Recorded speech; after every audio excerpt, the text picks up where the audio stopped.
আমার অপরাধ একটাই যে আমি ভালোবাসছিলাম, আমার অপরাধ একটাই আমি তার বিয়ে করছিলাম এবং তারে বিশ্বাস করছিলাম আমি। এবং সে নাকি আমার আমি প্র্যাকটিসিং, আমার নামাজ কালাম দেখা, আমার দিনদারি দেখে নাকি সে আমাকে বিয়ে করছে। আমি এত দিনদারও না, আমি তো প্র্যাকটিসিংও না, আমার মতো ভুল ত্রুটি আছে, আমি মানুষ, আমার ভুল থাকতেই পারে, আমার হাজারো ভুল আছে, আমি নিজেও গুণাগার। আপনারা যারা এখানে কমেন্টস লাইক করতেছেন, কমেন্টস লাইক দিতেছেন, আপনাদের মধ্যে অনেক ভুল ত্রুটি আছে, আপনারা মানুষ, আপনাদের ভুল থাকতেই পারে, অনেক জায়গায় অনেক কিছুতে আপনারা ভুলের উঠতে না, আমিও ভুলের উঠতে না, একমাত্র ভুলের উঠতে আল্লাহ সুবহানাহু ওয়া তাআলা, আল্লাহ ভুলের উঠতে। আমি একজন মানুষ হিসেবে ভুল থাকতে পারে, হ্যাঁ আপনারা বলতে পারেন তারা গায়ে হাত তুলছেন কেন, হ্যাঁ গায়ে হাত তুলে এটা ভুল, কিন্তু আমি আর 10 জন মানুষের মতো মানুষ হয়তো না, আমি আমার রাগ জেদ কন্ট্রোল করতে পারি নাই। আপনারা হয়তো পারতেন, আপনারা যদি দেখতেন যে আপনাদের ওয়াইফ আর একটা ছেলের সাথে শেয়ার হয়েছে বা তার সাথে তার পরক্রিয়া সম্পর্ক আছে, আপনারা হয়তো মাইনে নিতেন, আমি মানতে পারি নাই। আমার মানতে না পারাটা যদি অপরাধ হয়, তাহলে আমি আপনাদের কাছে আমি বিচার দিয়ে রাখলাম, ঠিক আছে? আপনাদের যা কমেন্টস করার করেন, যা বিচার করার করেন, আমার আমি মানুষ, আমি একদিন মরে যাবো, আপনারা একদিন মরে যাবেন, কিন্তু এটা মনে রাখবেন যে আল্লাহর কাছে কিন্তু আপনাদের জবাব দিতে হবে। এই ফ্যামিলির একটা প্রতারক ফ্যামিলি, তারা এই পর্যন্ত 5-6টা ছেলে জীবন নষ্ট করছে এবং এদের ব্যবসায়ী হইতেছে যে তারা মানুষ ছেলেদেরকে তাদের অর্থবিত্ত দেখে তাদেরকে বিয়ে করবে, তাদের অর্থ সম্পত্তি রোজ করে খাবে, তারা পরবর্তী তারা ডিভোর্স দিয়ে দিবে। আপনারা সার্চ দেন, আপনারা তার পাসপোর্টে সার্চ দেন, তার প্রত্যেকটা হাজবেন্ডের নামে তার একটা পাসপোর্ট আছে, আপনারা তার জান করে সার্চ দেন, তার সে কটা বিয়ে, তার কাবির নামে দেখেন তার কটা বিয়ে আছে। আমি নিজে অন্ধবিশ্বাস করছি তারে, আমি প্রতারণা শিকার হয়েছি, আপনারা আমার হেল্প করা উচিত। আমি একবার মনে হয় আমার ওয়ার্ডে যা পিটান মারেন, সে ভালো আছে, ভালো থাক, আলহামদুলিল্লাহ। সে তো এগুলা করতেছে, তার আগের ওই ব্যাটার কাছে যাওয়ার লেগেই আমার কোনো প্রবলেম নেই, সে তার ওই ব্যাটার কাছে যাক, কিন্তু আমার একটাই অনুরোধ যে আমার ওয়াইফ সে 13 তারিখ আমার ডিভোর্স করছে, খুব ভালো আলহামদুলিল্লাহ, এত বড় মানে সার্টিফিকেট আমার সে দিছে, ভালোবাসার প্রতিদান সে আমার দিছে, খুব ভালো আলহামদুলিল্লাহ। আমার বাচ্চাটা সসম্মানে আমি ফেরত চাই। এবং সে তো বারবার একটা কথা বলতেছে যে আমি তার হত্যার হুমকি দিয়ে হত্যার হুমকি দিয়ে কেউ হত্যা করে না।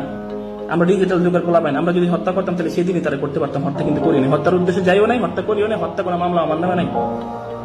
তো আমি তারে ভালোবাসছি, রাগের মাথায় যা করছি, যতটুকু করছি এটাও আমার ভুল, এটা করা উচিত হয় নাই। যদি এটাও না করতাম তাহলে আজকে হয়তো আপনার এই কথাগুলো বলতে পারতেন না, কিন্তু আমি আমার জিদ রাগ ধরে রাখতে পারি নাই।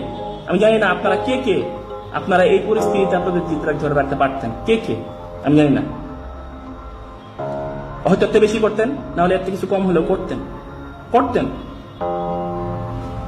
তো সে সরাসরি লেখছে 11 প্রকারেশন বয়কট করুন, 11 প্রকারেশনের মালিক এই করছে সেই করছে।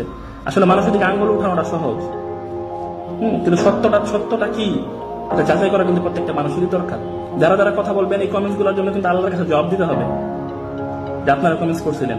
যদি কোনো অন্যায় ভাবে আমার একটা কথা লেখা থাকেন, আল্লাহর কাছে কিন্তু কেমন দিন জবাব দিতে হবে। এবং তার সাথে আমি যে অন্যায় করছি, এটার জন্য ধরেন আমি মাফি চাইলাম, ধরেন ক্ষমা চাইলাম, আল্লাহ মাফ করেন, সেও আমার ক্ষমা করুক। কিন্তু বিষয়টা কিন্তু সে যে আমার সাথে অন্যায় করছে সেটার জন্য, আমার একটা বাচ্চা যে আমি 9-10 মাস ধরে দেখতে পারি না সেটার জন্য, সেটার কি কোনো বিচার নাই? আপনার সন্তানকে যদি আপনার কাছ থেকে আলাদা রাখা হয়, আপনি তখন কি করবেন? আপনি তো আরো পশুর থেকে পশু হয়ে যাবেন, হায়নার থেকে হায়না হয়ে যাবেন তখন। আমি তো মানুষের পরিচয় দিয়েছি, এখনো সে, আমি তারা কিছু বলি না, সে এখনো সে স্বাভাবিক আছে। আমি তো আরো পাগলামি করার কথা ছিল। আমার কত মানুষ শিখাই দিয়েছে তার বিরুদ্ধে মামলা করো, তার বিরুদ্ধে কোর্টে যাও। আমি তার বিরুদ্ধে মামলা করতে পারতাম, আমরা বলছি এটা বলেন, সেটা বলেন, ওটা বলেন, সেটা বলছে না ভাই, মিথ্যা কথা বললে আমি কোর্ট টানাটানি করতে পারবো না। সে মানুষের বুদ্ধিতে বা দাঁড় বুদ্ধিতে মামলা দিচ্ছে দিকে, আমার সব ঝামেলা যাওয়ার কোনো ইচ্ছা নেই। ঝামেলা তো এমনি হয়ে গেছে, যেটা হয়ে গেছে ঝামেলা দেখা থাক।